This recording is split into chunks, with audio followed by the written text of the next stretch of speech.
Shalom. I'd like to start out by giving all glory, praise, and honor to Yahweh Bahasham, Yahweh Shai Bahasham Ruach. Double honors to the elders and apostles of the Great Millstone, and Shalom to the elect of Israel.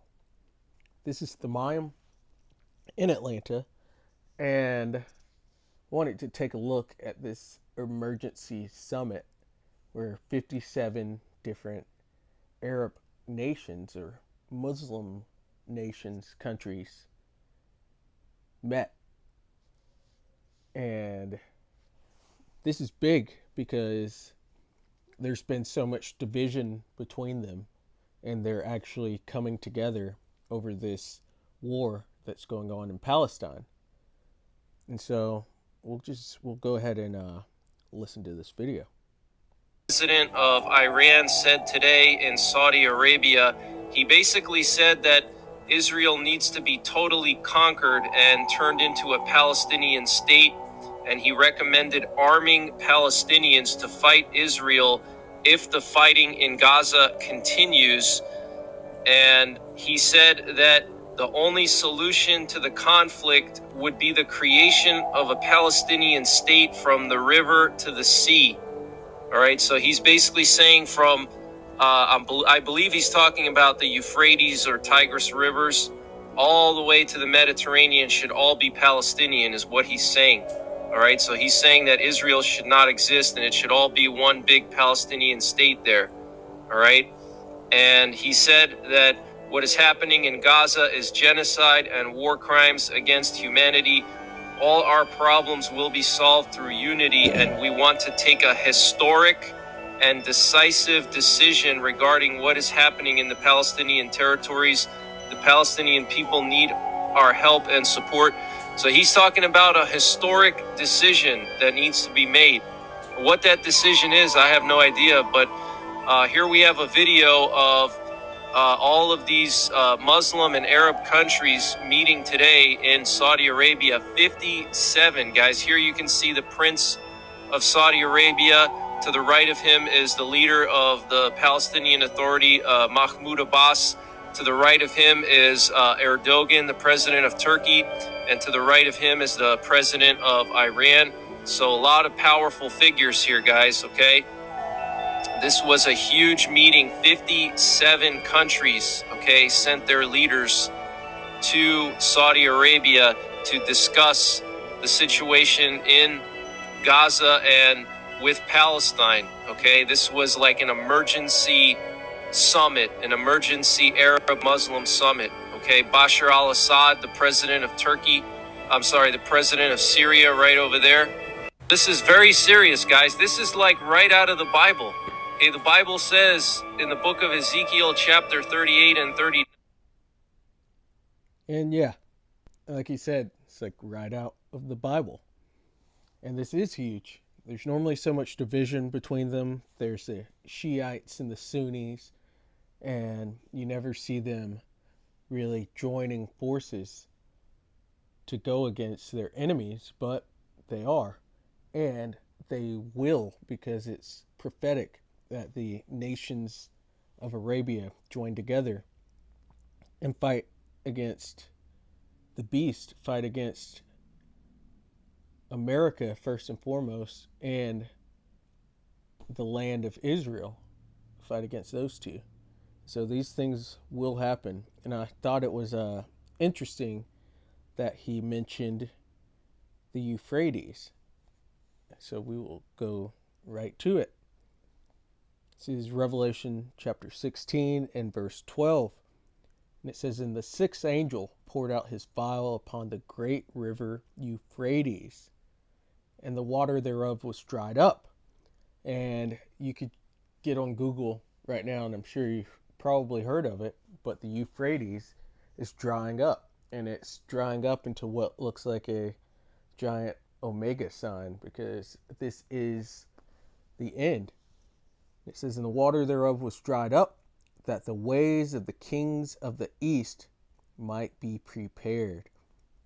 And that includes those nations that were called to that emergency summit whether it be just a few of them to join together or all of them, because some of those nations have to be kind of small, insignificant, but they just need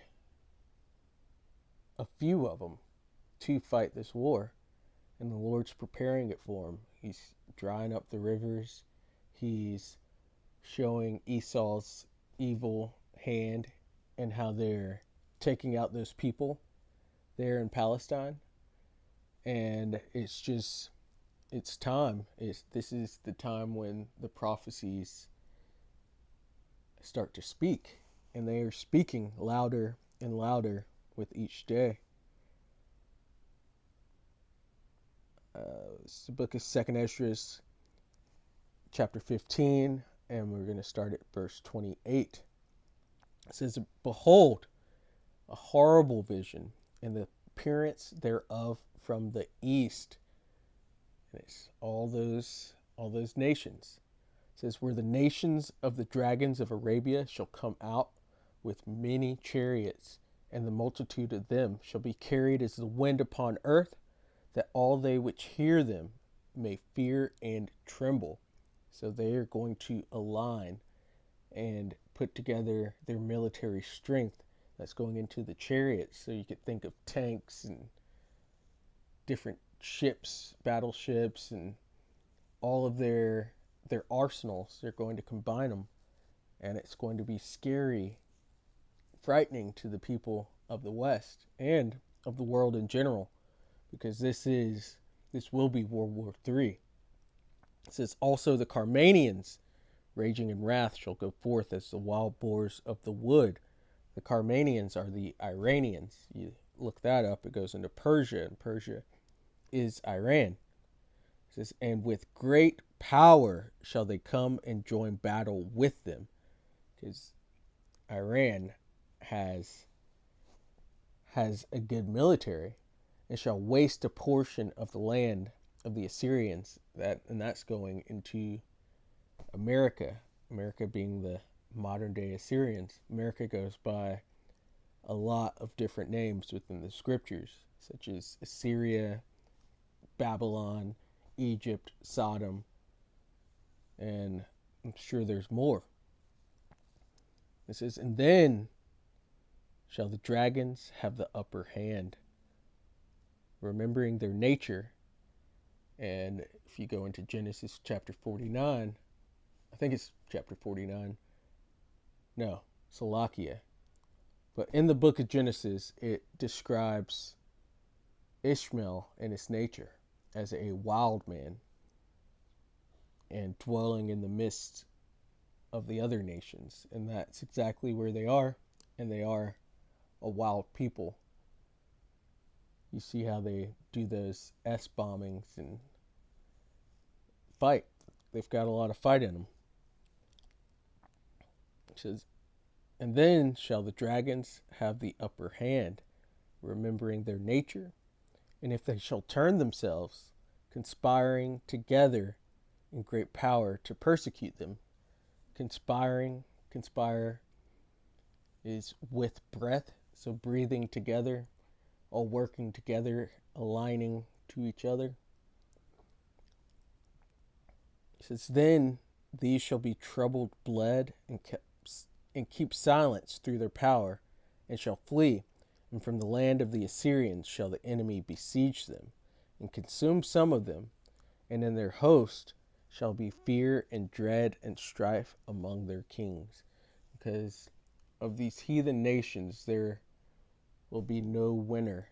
The winner is Yahweh Ba'ashem Yahweh Shai, and the elect of Israel. That's who comes out on top after this World War III. And this is really just the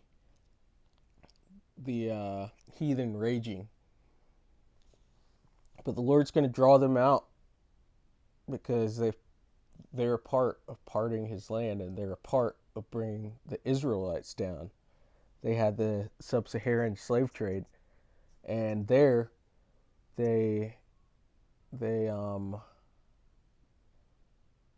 in a nice way of saying it, they made Israelite men eunuchs and had a much more, or very fierce slave trade with us.